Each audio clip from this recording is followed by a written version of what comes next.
So cerebral palsy for me is another character trait that really changes kind of how I go ahead with my daily life.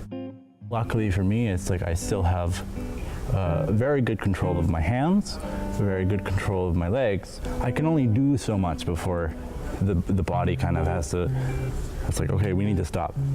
You need to understand your pace.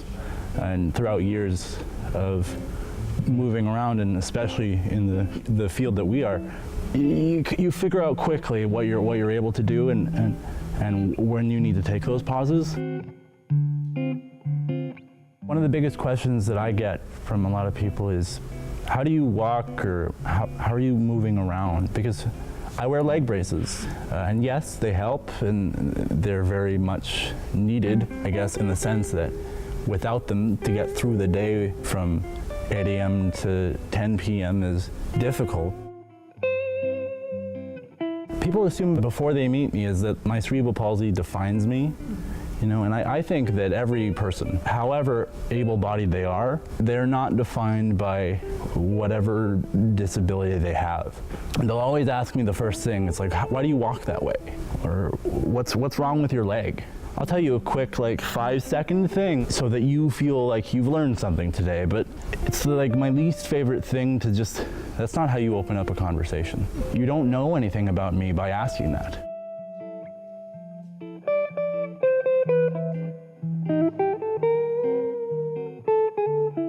The Christmas Carol is such an interesting show to work on. It's a very difficult show to do because everyone has their own idea of what this show is. Whether it's you've seen the animated version or you've seen whatever version of the Scrooge story in your life. So as an actor and as a team, it's a welcome challenge to kind of knock down those preconceptions of the show and hope that you get entertainment out of it.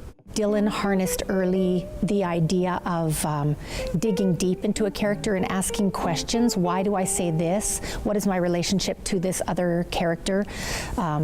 His love of just being in the theater, so he's always the first one to rehearsal. He's all about, hey, you're new, let's talk, let's find out what your story is, let's hang out. So he builds an incredible ensemble.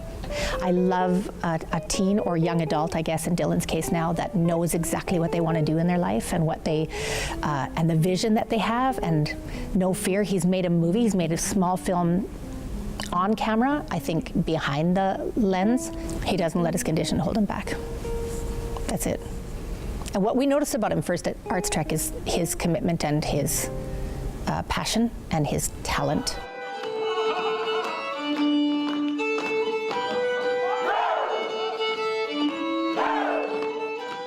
If I were to tell someone of any age who's been diagnosed or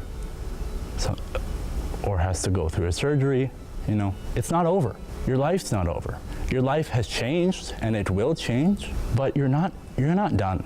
I had 2 major leg surgeries in my life before I was 13. I have a strength to go back out into the world and prove to people that now that I have this card in my deck that makes it more difficult, I can prove to people that I can get over it.